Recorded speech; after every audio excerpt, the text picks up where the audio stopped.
You're listening to Pickleball Business Lab, the podcast where pickleball meets profit. Each week, your hosts, Colin and JR, dive deep into the business behind the fastest growing sport in America. From pro team owners and league execs to brand builders, sponsors, and startup founders, we're talking to the people shaping the future of the game. This isn't just about how you play, it's about how you build, grow, and win in the business of pickleball. Now let's head into the lab. Welcome back to the Pickleball Business Lab, where we decode the brands, the dollars, and the deals behind America's fastest growing sport. I'm Colin. And I'm JR. And today we're digging deep into the Professional Pickleball Association, which is also known as the PPA. We're talking founding, growth, merger drama, media deals, and what it all means for the future of the sport of pickleball. But before we get into it, JR, something that I left off last week, that I had this wonderful, beautiful Nike hat on. It has our Pickleball Business Lab logo. I do have Beautiful. another order in with a different company just to test out what they can do, because I wanted the original. This is the simplified logo. The other one says podcast, and instead of the O, it's got the pickleball, but that company couldn't come through and do that stitching. So we're using a company based out of Southwestern PA called Model Apparel. They do uniform programs typically for large scale businesses and stuff, but they do the one-off things. So I reached out to those guys, asked them for a quote. So this one was Nike. It's like that waterproof type material. Like you could wear it in the ocean, the pool and stuff. It's going to dry fairly quickly. But I did order like half a dozen of the 47 brand, which I love the dad hat style. So did those in black as well. So we'll have the updated logo, I'm hoping. And then after that, if those look good, I'm going to place an order for another 6, but I'm going to do the white ones instead, because I'm somebody who loves to wear white hats. And then from there, maybe get a couple shirts. And I'm hoping, depending on how this podcast goes, that we could potentially, maybe for the first so many people that we get to interview on the show, that we can give them something to, hopefully a little thank you gesture for coming on the podcast and talking to us. So Yeah, for sure. Let's give some stuff away, right? Yeah, absolutely. So before we kick into it, JR, anything going on with you this week? Anything new?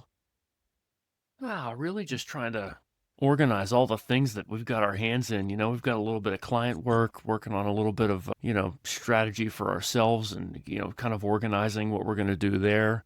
And then really just trying to wrap my mind how, artificial intelligence, that's totally something separate from the pickleball world, but, how we're going to keep using that to get a little bit better so we can, help other people understand it. Because, if you're in marketing, you've been paying attention to it for a few years, hopefully at least. But there are so many people out there who are really just aren't even sure that the thing exists, to think it's all hype. So, or they don't know how to use it. Or they don't know how to use it. They don't really know where to start. So really just trying to wrap our minds around that and get organized, especially before we both take a little trip, right? We both have trips coming up here. So yep, we're in much the needed. Kind of we're in the 11th hour before we take family vacations here. So just trying to get as much done as possible before then. Yeah, and so for everybody who's listening and watching, I think when we look at what we plan for the next episode, something that we want to talk about, and I've started kind of compiling the information, but we want to look at some of the, not a totality, because there's so many pickleball paddle brands out there and pickleball companies that exist. So what I'm doing is I'm taking a sample size of maybe 6 or so pickleball paddle companies. And then I thought, just for the heck of it, let's kind of let's not make it apples and oranges. Let's make it, something a little off the wall. So I want to do the PPA as well and what they've done with their marketing. So analyzing strictly their website, nothing else. So for all these brands, it's going to be the website only. It's going to be looking at the content they have on their site. Is that website answering the questions and bridging the gap between what they offer and what the customer is asking or needing? So we're talking full-blown organic content marketing, and is it making that connection? I think that's going to be a really fun episode for us. And then, as JR kind of had mentioned, we do have our own little boutique marketing agency where we deal with content marketing, inbound marketing. Hybrid marketing.agency is the website. We're still working on that because we've been more knee deep in the weeds with clients versus ourselves. So that's something we really want to get built out there and show what we can, our offerings to people who need it. But I'm thinking episode 4, and maybe in the next couple episodes, we'll see what happens, but we're going to have Hybrid Marketing be the show sponsor for a couple of these episodes, maybe at least one of them, maybe 2 or 3. We'll see what happens there. But with that, let's get into this. So, JR, you had mentioned we're going to be talking about the PPA a little bit. And so what we're also going to do here is give a full-blown, what we consider a SWOT analysis. And if you're not familiar with a SWOT analysis, if you're not in the business world, you're talking strengths, weaknesses, opportunities, and threats. So you're going to want to put your paddle down for this one. So with that, JR, let's kick off and start with how the PPA got here from where they were to where they are now.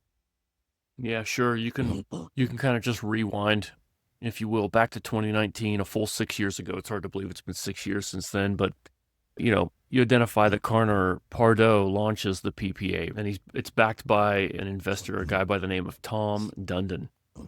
And at the time, pickleball was exploding, but it didn't have a premier professional tour at the time. Exactly. And then the PPA shows up. They create this unique pitch. So play where the pros play. And their very first event was featured over 600 amateurs. And it wasn't just about the elite athletes. It was about creating this full pipeline of rec players all the way up through the pro stage.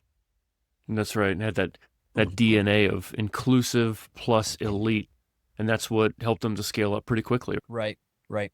So now, we kind of like fast forward, we're kind of getting into these booming years and things are kind of getting wilder. They've gotten wild, so to speak. For sure. You've got over 320,000 live spectators, 1 billion plus streaming minutes. I think that's key too, because streaming's kind of the name of the game right now. So 1 billion plus minutes there. And their events are aired on ESPN, CBS, Amazon Prime, the Tennis Channel, all over, you name it. So at this point here, we figure that pickleball is officially becoming, appointment viewing. Yeah, and with those numbers that you just kind of rattled off, sponsors started to notice. So, you think about if you're watching the MLP or you're watching any of the PPA events now, I'll kind of caveat that to say, JR mentioned like ESPN, CBS, Amazon, all these things. There's no official deal in place. It's like the little one-offs, like they're getting featured. I think recently it was Fox Sports that I had seen something on. I mentioned, I think in the beginning of one of these episodes, Jack Sock had a highlight that was on Sports Center. So there's these little blips of where they're getting noticed, but there's no official deal yet. But with that said, as sponsors come and more people start to like take notice in the corporate world, I think eventually we're going to see a media deal. And I know we're going to kind of get into that a little bit later, but, sponsors, we're talking Carvana, which, let me pause. 2 things. I drink specific energy drinks. I drink Ghost Energy. I used to drink Monster a little bit, but I'm a big proponent of Ghost. I use all their supplements for my workout routines and all that kind of stuff. But on the day-to-day grind, I typically don't drink coffee unless it's like in the fall time. But Ghost Energy. And then I started to see Rain Energy popping up. I knew Rain from their main cans that, had a calorie content. I knew the backstory of Rain versus some of the other companies that, were battling each other. So these new Rain Energy drinks come out and they're part of the sponsorships for the PPA and stuff. And then Tyson McGuffin, as we mentioned in another episode, is a sponsored athlete of Rain. So walking through my Walmart and I'm walking down and I see the back end cap and I see the Rain Energy drinks. I'm like, you know what? I'm going to try these. Coming from the pharma world, I turn the can over and I see FDA approved. I'm like, well, that's interesting. Like an energy drink that's FDA approved. And I start reading through the stuff and the clean ingredients. So I wound up trying Rain, and I actually love Rain because of some of the benefits that come along just outside of the energy, right? And it's clean energy is what they call it. So that we're filming this and recording this on a Tuesday. Thursday, I'm going to pick up, trade in my truck. I'm getting a Jeep. I've been wanting that's my dream vehicle. Might sound cheesy.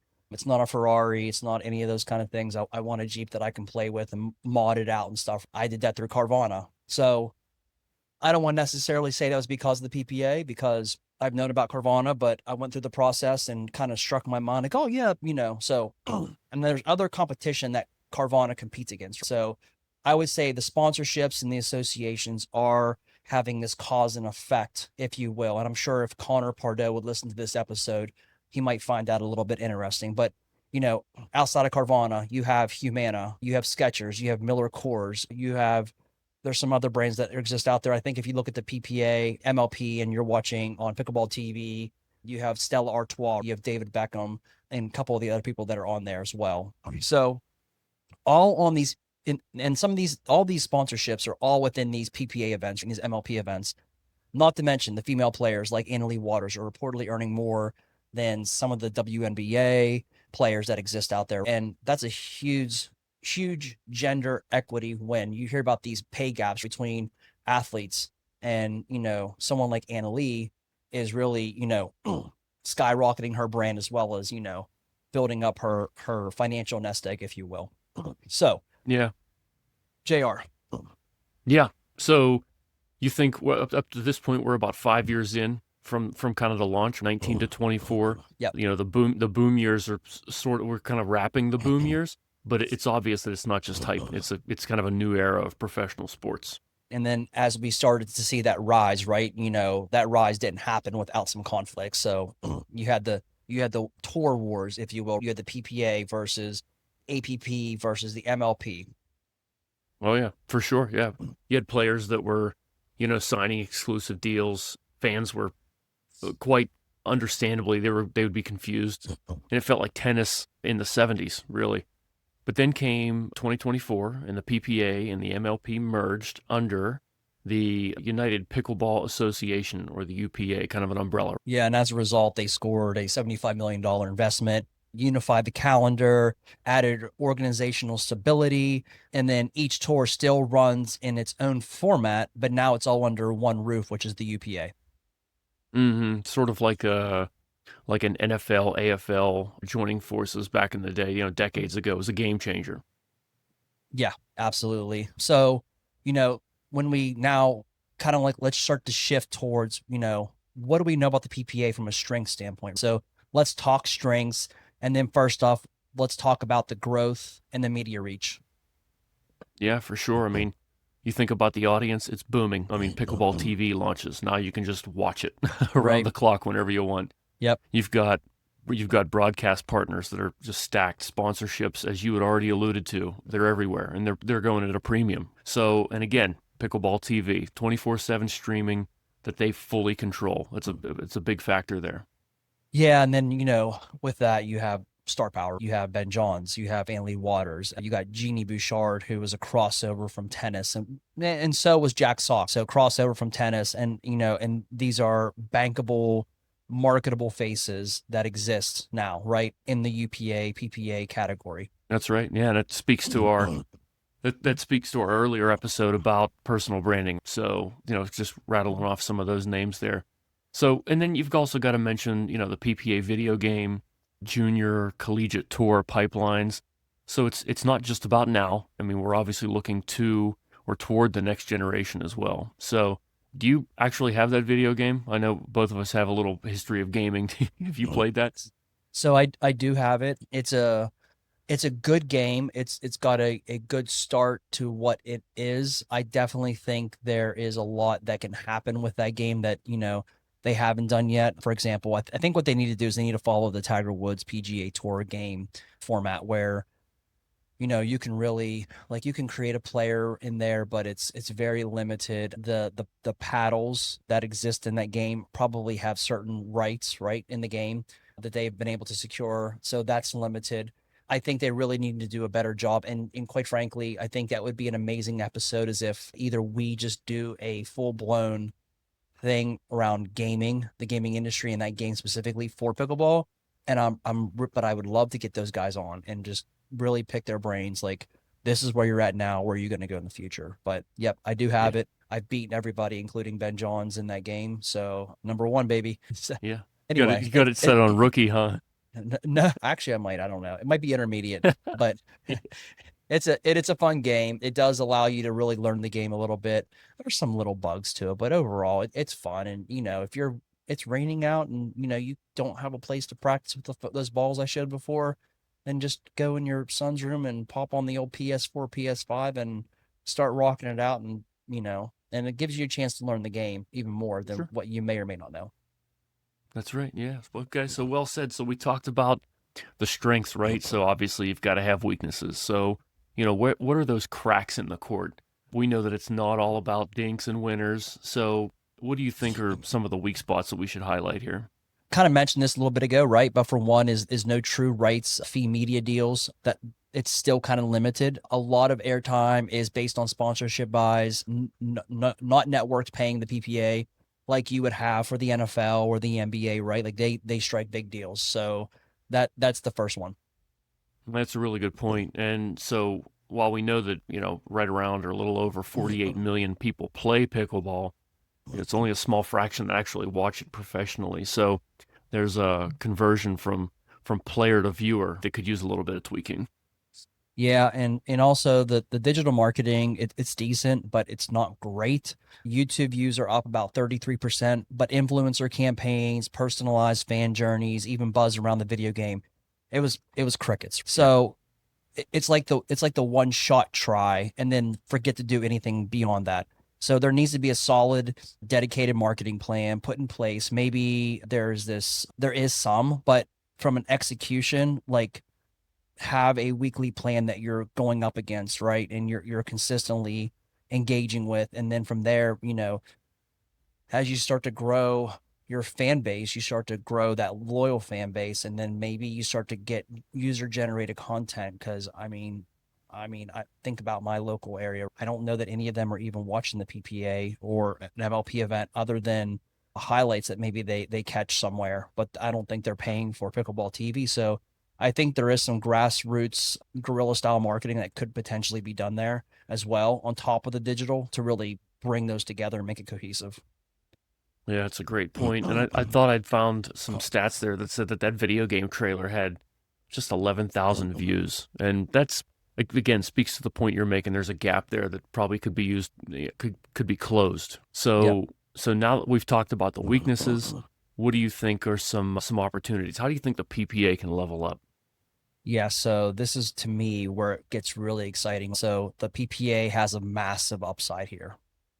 Yeah. What do you think about maybe starting with like a marquee media deal? I mean, that seems like a pretty obvious one. So imagine kind of a 5-year exclusive maybe with ESPN or Amazon, right? Like that's a pretty big level up moment, wouldn't you say? Yeah, so to get there, they have to pitch smarter. So that's number one. Combine streaming minutes, live attendance, the social reach to prove that there is an audience there to start to build that. That's right. And to the point you made a little bit earlier, you got to go digital first. So, things like TikTok, Reels, pro point of view cams, mic'd up players, viral moments. Pickleball's clearly got the energy. It just needs the edits. Yeah, and to that point, I was, as you were saying, that the pickleball players being mic'd up, I think is a really good idea, because we do that now. So they do that on certain baseball games. Like for me, I watch baseball or the All-Star game. It's cool to hear them talking to the sportscasters when they're mic'd up. And then there's been multiple times where a play has happened to that player during an event. So I think that's amazing. What I would caveat that again with for that is you have to put a guidance document in place for these players. There's been more players there was a recent fiasco, and for some of you who are hearing this and follow specific accounts that are very large on Twitter, X, if you will, talking about specific players that are yelling and screaming to hype themselves up, or but they're yelling at the other player, but they're not winning the match. They're actually losing. So it's not like they're getting excited because they're winning. I guess there's a lot there. I don't want to get into. I don't want to open that can of worms. It's not hard to find and figure out who it is and what's going on and who's right, who's wrong. But everybody might have an opinion on that one. But PPA has to put together a guidance document to say, like, you can't do this, can't do that, especially to get a media deal, right? Because there's fines involved now for other sports when they might say stuff, and that, I think that's still the wild, wild west for the PPA. You'll see players, and it might be jokingly, but you still have kids in the audience. You got players flicking each other off, maybe cussing at each other, things like that. And like we talked multiple times about being a family style event, when it's all said and done. And I don't want it to feel like a college football game and you're sitting in the student section. Like we don't need that. So to get to that, you got to start to kind of like either have a delay that you can cut stuff out or have the ability to strike a deal with the players union or whatever to say, hey, you're going to do this, you can't do this. And it doesn't have to be like something where you're, handcuffing them, but we want to grow the sport and this is where we want to go. So here's how we're going to do it. That's right. And you mentioned having them. It started with having the players mic'd up. I remember I was watching a PGA Tour event. Oh, maybe it was last year with my brother-in-law, and we were watching, and they had one of the players, I can't remember who it was, he had AirPods on the course. Yeah. And he took a shot, hit a shot, and as he's walking to his next shot, he's basically answering two questions, interview style, from, the announcers that are kind of, calling the shots on the course and stuff. Yep. And I thought to myself, boy, even golf has kind of turned the corner. I mean, it's not going to be for everybody. There's going to be a lot of the old school guys that don't care for it. Heck, even a lot of the players aren't going to like it. But I think it was neat that some of the players were kind of signed on to, to give thoughts, what's going through their mind right there as it's happening on the course. It was pretty neat to see. Yeah, and I remember watching at the beginning. I feel like it was during the Masters beforehand, but I can't think of the guy's name that runs the PGA now. But he was talking about like all of the digital implementation that they're doing now with golf to really integrate and bring in this younger audience. And I would say golf is like in some ways light years ahead of some of the other ones because of the stuff they're doing. Kind of gets me into my next part of this, right? As we talk about the opportunities, you have the eSports and you have the gaming. So launch gameplay, stream tournaments, pair that with influencer commentary. There's this whole Gen Z audience that's waiting. Like they're like, feed them, give them what they want content wise.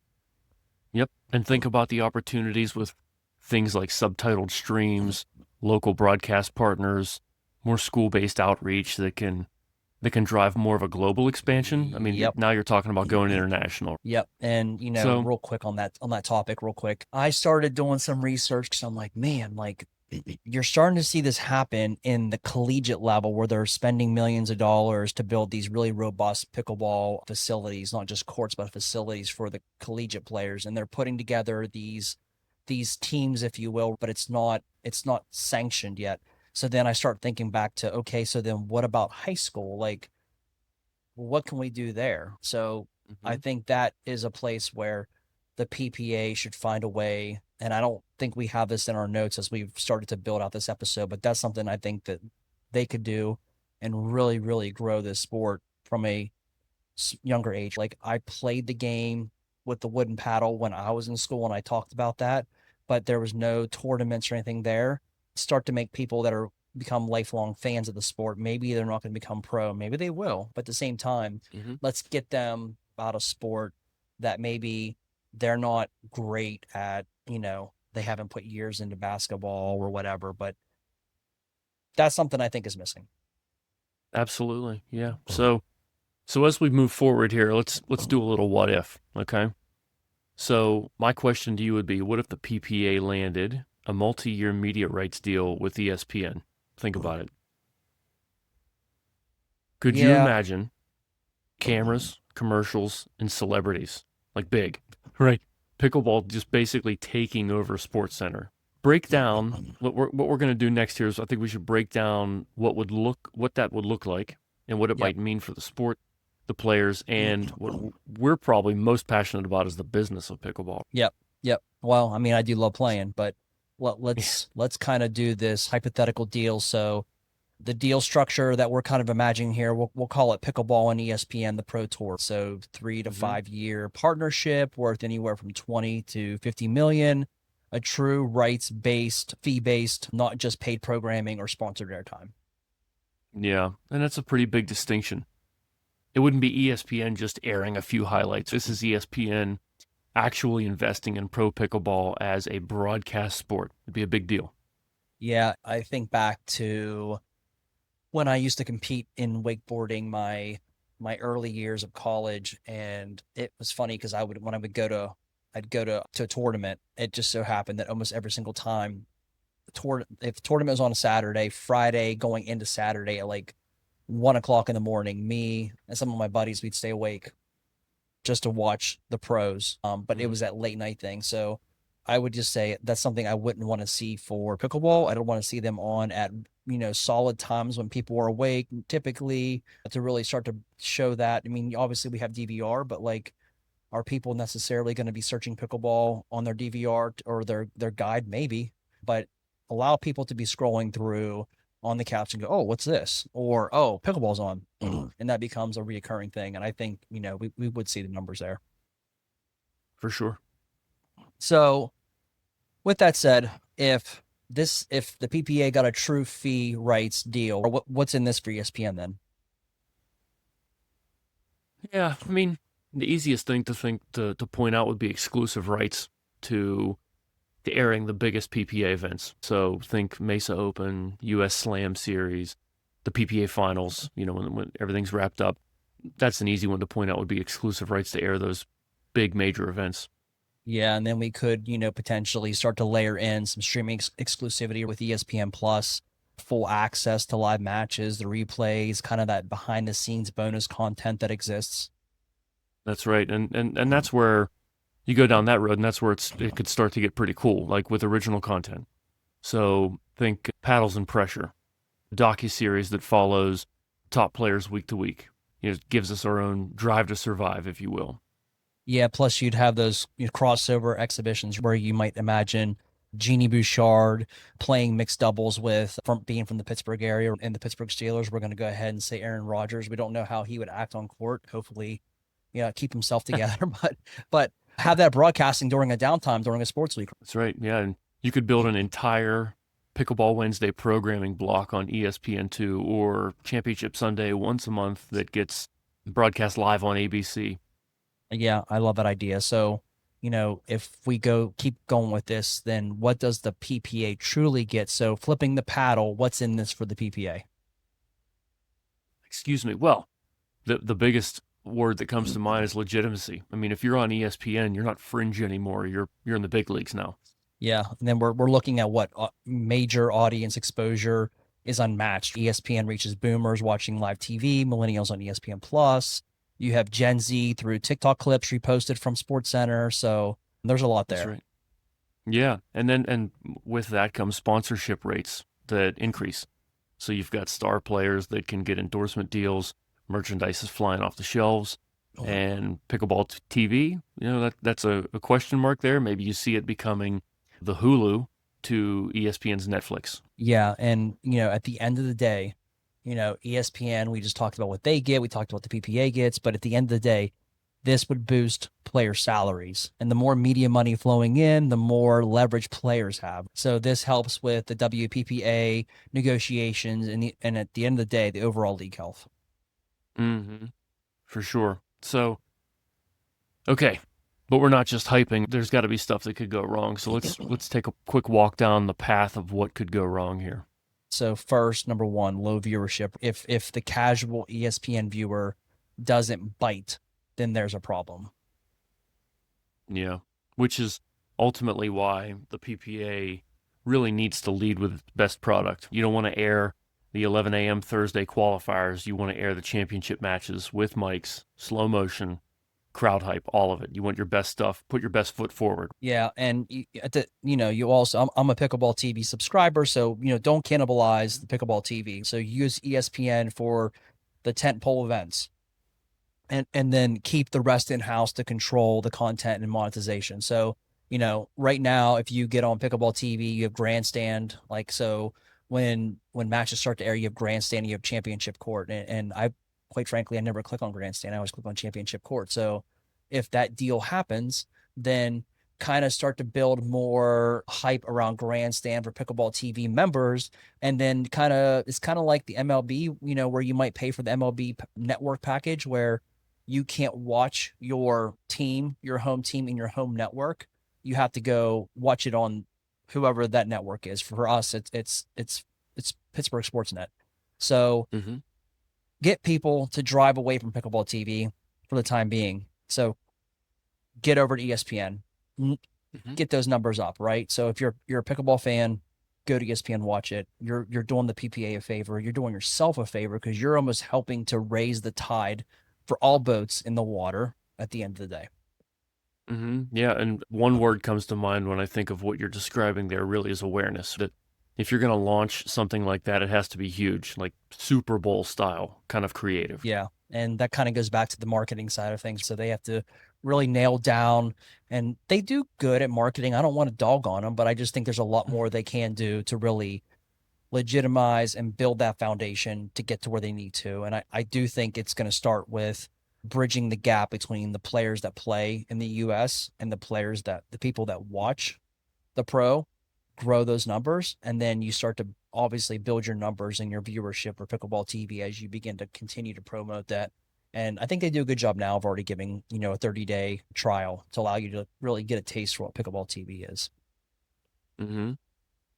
All right. So JR, launch moment. Picture this, right? So TV commercial, March Madness break, Ben Johns slams a winner. Anna Lee Waters throws a paddle fist pump. And then the narrator says in his most dramatic radio voice, America's fastest growing sport just found a new home. Pickleball on ESPN. So tell me, end of the day, you're tuning in. Like, you're like, dude, like, what was that? Yeah, it kind of reminds me of the EA Sports guy. Like we grew up with the EA Sports. It's in the game. Right. Yep. I can think of multiple times that I would say that as I'm playing getting ready to play the game, and I'd repeat it every single time. Yeah, that's right. So would a PPA ESPN deal be a good idea? I mean, we've got the benefits to both parties, kind of the things that might need kind of worked on, some things to highlight. But at the end of the day, do you think that something like that would be a good deal? Let's talk through, or a good idea. Let's talk through a little bit of that. Yeah. So, I don't know what's happening at the PPA. They might be doing this right now, right? We have no idea. But if it's structured smartly, I 100% think it's a great idea. It's kind of that leap that takes pickleball from being the fastest growing sport to a broadcast staple, if you will. Yeah. And it's really not that far-fetched. I mean, with viewership on the rise, the production is better. You've got a young demographic. Pickleball has what networks are looking for: eyeballs, attention. Yeah, and as I said, I don't know what Connor Pardo and his team are doing. So to me, it's not really a question of if, it's a matter of when. And when it happens, obviously, I think as long as we're still doing this podcast, we're going to be here to break it down once we start seeing some of that information, come out into the news that, they allow us, to understand and to really analyze. So really, when we talk about the SWOT analysis, now we're getting into what the threats are. So what could derail the game? So now that our hypothetical deal is wrapped up, let's also wrap up the SWOT analysis. So with the risks, so what could slow the PPA down, JR? Yeah, I mean, the first thing that comes to mind is what slows down any business or organization is competition. You've got the MLP, the APP, any potential new leagues. They're all circling like sharks, right? The UPA owns the PPA and the MLP, but the PPA needs to protect its player base and keep innovating. Now's not the time to, stand still. I think that they're starting to make moves with PPA payouts that's coming. That would be interesting to watch. Yeah, and I think so real quick, speaking of that topic, the PPA, as I'd mentioned in the past, is more of that you have doubles and you have singles, but you, JR, you play singles matches and you're JR Tuttle playing against whoever. And then for your doubles, you've decided who your doubles partner is. That's good. But the MLP, what makes it so enticing, in my opinion, is the team aspect. So now you're drafted to a team, you're playing with these people next to you, and you have to work as a team. So you're going to do doubles, you're going to do the mixed doubles, you're going to have Dream Breaker, which this past weekend was just bananas for Dream Breaker. And, with that was kind of one of the episodes when I talked about Ben Johns, kind of him and his brother weren't really giving it their all in one MLP tournament. And then, Ben Johns just didn't seem like Ben Johns. Then they had this PPA event in the middle of the MLP season, and he's back to being hyped up. Then this previous week, he goes and gets traded, of all people, trading away for us, Sidney Crosby from the Penguins. We'd be like, what are you doing? He gets traded away from the Carolina Hogs. He goes to the LA Mad Drops, which they have pretty cool branding, in my opinion. And he's on a team where there's more competitiveness, if you will, and they're playing phenomenal. And, with that said, so, making sure your players are bought in to both, in my opinion. So yes, there could be a little bit of cannibalization there between that, the challenging of the PPA and MLP, start to really distinctly clear those out, give gaps in the season, if you will. But next, let's kind of jump into what, audience fatigue is another potential threat. So if every weekend is another event, the novelty almost wears off unless they evolve the format and the content a little bit. So, and that's why I love, and I just said, love the MLP and the storylines that are evolving. So take those storylines that are evolving, put a megaphone to it, and really start to really build those out and take that threat and turn it into an opportunity. That's a great point. So another threat that could come up here would be obviously economic shifts. Sponsorships could dry up in any major economic downturn. So, and with media habits changing really quickly, I probably think relying too much on traditional TV is risky. So there's a definite threat there. Yeah, and then we kind of also have that player representation issue. The WPPA is forming because players want more say. If governance gets messy, it could stall the momentum of what the PPA is actually doing. That's right. So with, as we get close to wrapping here, we've got kind of a final rally, if you will. So where's it going? Where's it headed? The bottom line is the PPA is at a crossroads. They've gone from disruptor to industry leader. And it seemed like it kind of happened overnight, but regardless of how quickly it happened. But now they really need to act like one. To your point earlier, Colin, it's still a bit like the Wild West in some instances, but they can probably tighten that up, you think? Yeah, so, this means locking in some media-first strategies, doubling down on the storytelling, which is something we love, and then start to build out those fan experiences that rival bigger sports leagues is one thing I think they could do. Yeah, for sure. And you think can they pull that off? We're not just talking about pickleball as a sport. We're talking about it as an entertainment empire. And we will be right here to break it all down. So that is it for today's episode of the Pickleball Business Lab. If you got value from this, hit that subscribe button, leave a rating, share with your pickleball peeps that exist out there. And, whether it's on YouTube or on, the podcast, we're open to all of it. And don't forget to also follow us on Threads and Instagram. We're serving up hot takes and business breakdowns all week long. Until next time, keep thinking smart, and we look forward to seeing you soon. All right, guys. Thank you. Have a good one. Take care.